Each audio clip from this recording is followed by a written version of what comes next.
وإذ يمكر بك الذين كفروا ليثبتوك أو يقتلوك أو يخرجوك ويمكرون ويمكر الله والله خير الماكرين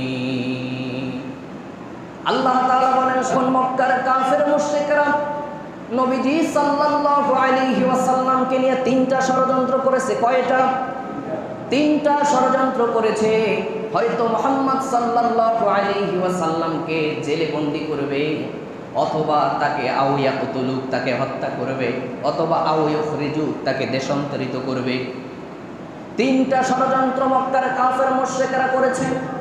প্রথমে তাকে লোভ দেখানো হয়েছে যে মুহাম্মদ সাল্লাল্লাহু আলাইহি ওয়াসাল্লাম তুমি কি চাও বলো।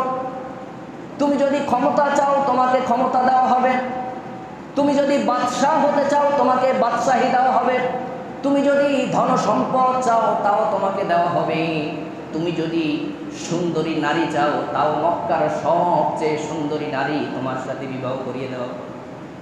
তুমি কি চাও বলো। নবীজি সাল্লাল্লাহু আলাইহি ওয়াসাল্লাম বলেন, ওয়াল্লাহি লাউ ওয়াদা'তুমুশ শামসা ফি ইয়ামিনি ওয়াল কমারা ফি ইয়াসারিহি, আল্লাহর কসম যদি চন্দ্র আমার ডান হাতে দেওয়া হয় আর সূর্য যদি আমার বাম হাতে দেওয়া হয়, তারপরেও আমি দিনের পর থেকে এক চুল পরিমাণও নড়ব না।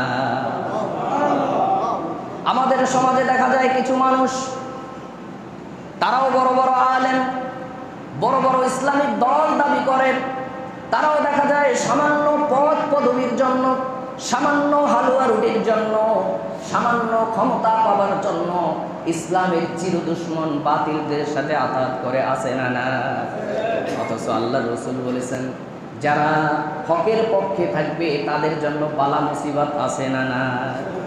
রাসূলুল্লাহর পরে 82 বার হামলা হয়েছে, জান নেওয়ার হামলা। অন্য ষড়যন্ত্র তো আছেই। আল্লাহ তাআলা বলেছেন, ইয়ামকুরুনা ওয়া ইয়ামকুরুল্লাহ, তারা ষড়যন্ত্র করতে থাকুক আর আমি আল্লাহ, আমিও ষড়যন্ত্র করতে থাকবো। ওয়াল্লাহু খায়রুল মাকিরিন, আল্লাহ বলেন আমার ষড়যন্ত্রই হলো উত্তম ষড়যন্ত্র। সুবহানাল্লাহ। তাহলে হকের পক্ষে আছেন কে?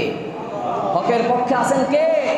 যারা হকের পক্ষে কথা বলেছে, ইসলামের পক্ষে যারা সারাটি জীবন ত্যাগ করেছে, যারা কোরআনকে সামনে রেখে বাতিলের বিপক্ষে কথা বলেছে, হয়তো দেখা গেছে সাময়িকভাবে তাদেরকে জেল জরিমানা দিতে হয়েছে, দেশের বাহিরেও কিছুদিন থাকতে হয়েছে, তাদেরকে চির সম্মান দিয়া আবার দেশে ফিরে আনছেন কে?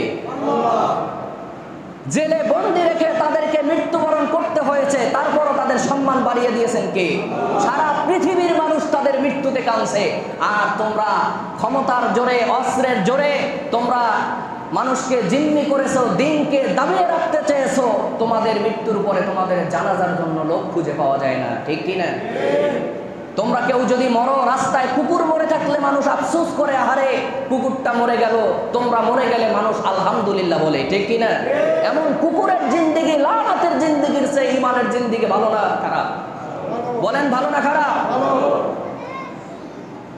আল্লাহ তাআলা বলেন, ইউরিদুনা লিইউতফিউ নূরাল্লাহি বিআফওয়াহিহিম ওয়াল্লাহু মুতিম্মু নূরিহি ওয়ালাউ কারিহাল মুশরিকুন। আল্লাহ বলেন তারা চায় দ্বীনকে, ইসলামকে ফু দিয়ে নিভাইয়ে দিতে। মক্কার কাফের মুশরিকরা চিন্তা করেছে যে মুহাম্মদ সাল্লাল্লাহু আলাইহি ওয়াসাল্লামকে যদি মারি, সাহাবা ইকরামদেরকে যদি মারি, জেলে দেই, দেশ ত্যাগ করায়া দেই, দেশ থেকে বের করে দেই, তাহলে হয়তো তারা দিন থেকে ফিরে যাবে, দিনের দাওয়াত আর দিবে না। মনে করছে ইসলাম চিরতরে নিভে যাবে। আল্লাহ বলেন, ওয়াল্লাহু মুতিম্মু নূরিহি, আমি আল্লাহ আমার দিনের বাতি জ্বালাবোই জ্বালাবো। ওয়ালাউ কারিহাল মুশরিকুন, যদিও তা মুশরিকরা অপছন্দ করে। ওয়ালাউ কারিহাল কাফিরুন, যদিও কাফেররা অপছন্দ করে। আল্লাহ বলেন আমি দিনের বাতি জ্বালাবোই জ্বালাবো। সাময়িক কিছু সংখ্যক আলেমকে জেল জরিমানা দিয়া, ফাঁসি দিয়া যদি ইসলামী আন্দোলন বন্ধ করে দেওয়া যেত তাহলে তো বহুত আগেই পারত, ঠিক কিনা? একজনকে জেলে দিলে 10 জন তৈরি হয়ে যায়। আল্লাহ বলেন আল্লাহু মুতিম্মু নূরিহি, আমার দিনের বাতি আমি জ্বালাবই, আমার কোণের আলোচনা আমি করাবই। একজনকে বন্ধ করো 100 জন তৈরি করে দেব, 100 জনকে বন্দী করো 1000 জন তৈরি করে দেব। সুবহানাল্লাহ।